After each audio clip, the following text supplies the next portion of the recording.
You know, I never thought building our dream cabin would turn into a full-blown war with some power-hungry HOA tyrant. But here we are, me and my wife Emily, finally sipping coffee on our porch without looking over our shoulders. It all started when we scraped together every penny from our city jobs, ditching the concrete jungle for a quiet 5-acre slice of heaven in the hills outside Willow Creek, far from any neighborhood rules or busybodies. We'd bought it from old Mr. Harrington, this grizzled farmer type who swore up and down it was exempt from the nearby Willow Creek HOA. No dues, no restrictions, just us and the wildflowers. But boy, were we in for a rude awakening. Right after we broke ground, this woman shows up uninvited, strutting across our dirt like she owned the place. Susan Whitaker, the HOA president, clipboard in hand, lips pursed like she'd sucked on a lemon. "You folks are in violation," she snaps, pointing at our little fire pit we dug for Esmores nights, you know, the kind where you roast marshmallows and forget about the world. And then she goes on about our overgrown trees, claiming they blocked some imaginary view. Turns out, she insisted our land was annexed back in '96, waving this faded map like it was gospel, demanding we pay up or face the music, and just like that, our peaceful retreat felt like enemy territory, her eyes gleaming with that smug satisfaction of someone who loves twisting the knife. Emily and I, we weren't about to roll over. We'd worked too damn hard. Her quitting her teaching gig to freelance from home, me grinding overtime at the warehouse just to afford this escape from the rat race. It was our fresh start, away from the noise, the stress, the feeling like life was slipping through our fingers. But Susan? She escalated quick, slapping us with a formal notice in the mail, fines piling up for nonsense like unauthorized landscaping. And then the lawsuit hit, retroactive dues, penalties over 10 grand, and a push to force us into her little empire, all based on that shady '96 map. It wasn't just about money.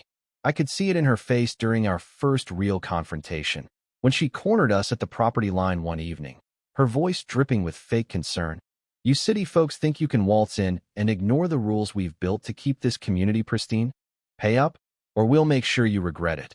And there was this undercurrent, like she thrived on the control, on making people bend to her will, probably stemming from some deep-seated need to lord over everyone after who knows what in her past.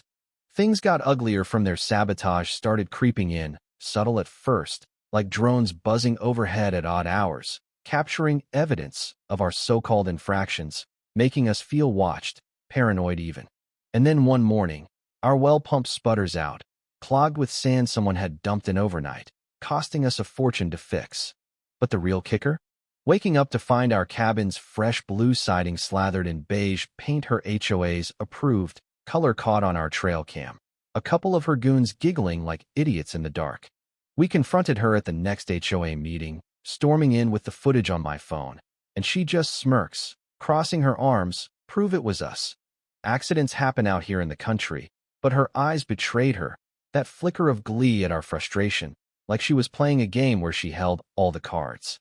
Our neighbor Mike, this laid-back mechanic from down the road, pulled me aside one night over beers in his garage, spilling the beans on Susan's reign of terror, how she'd find folks for silly things like garden statues that clashed with the aesthetic, forced one family to rip out their rose bushes because they attracted bees, even threatened to evict a widow over her cat's litter box smell. "She's got a god complex," Mike muttered, shaking his head. "Comes from her real estate side hustle, buys up cheap land, then expands the HOA to jack up values and flip them for profit."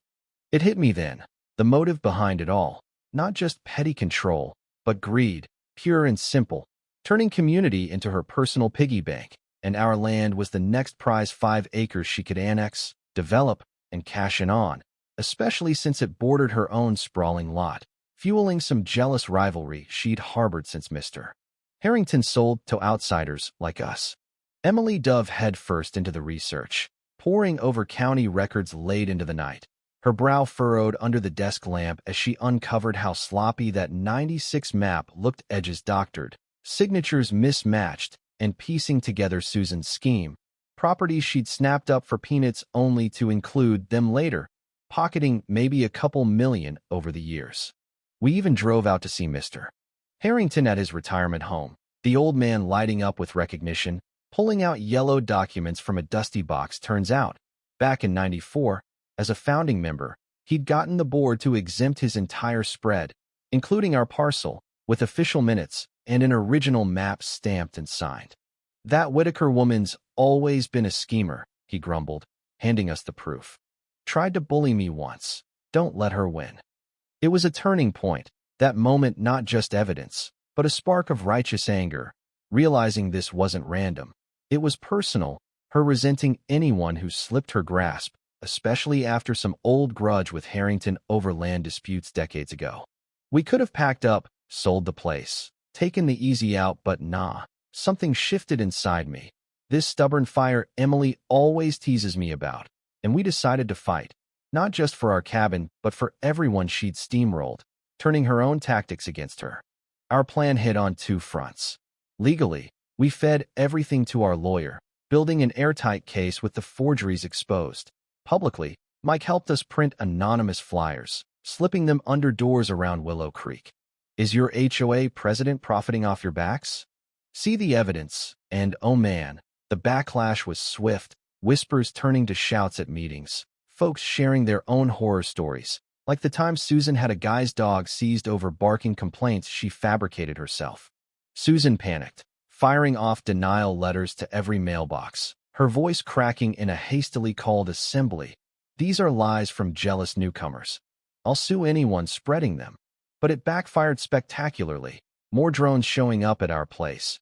Even a late-night visit from her enforcers. These burly types who trespassed, shoving me against the cabin wall, growling, "Back off, or things get real ugly." All caught on video. Leading to their arrest the next day, sirens wailing as cops hauled them away, Susan's face paling when she realized we'd turned the tables.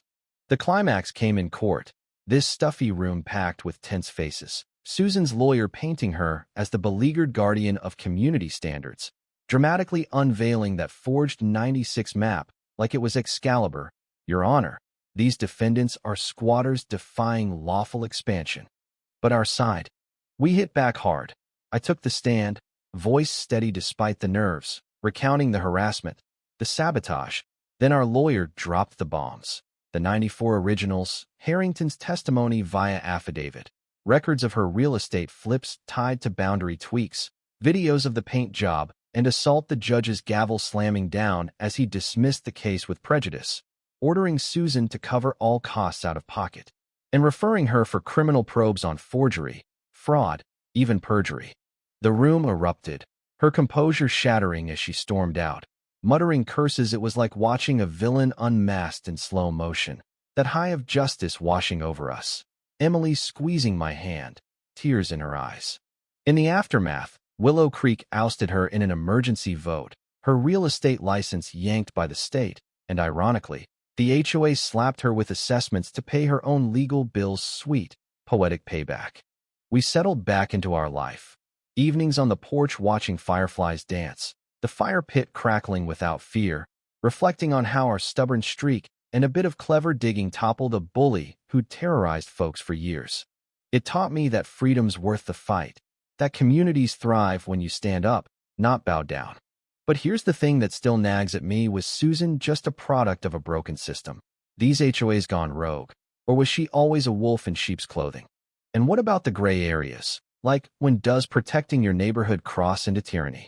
I'd love to hear your take. Drop a comment below. Have you dealt with an HOA nightmare? Was our fight justified? Or should we have just paid up and played nice? Share your stories. Hit that like button if this resonated. And subscribe for more real-life tales that might just inspire you to stand your ground.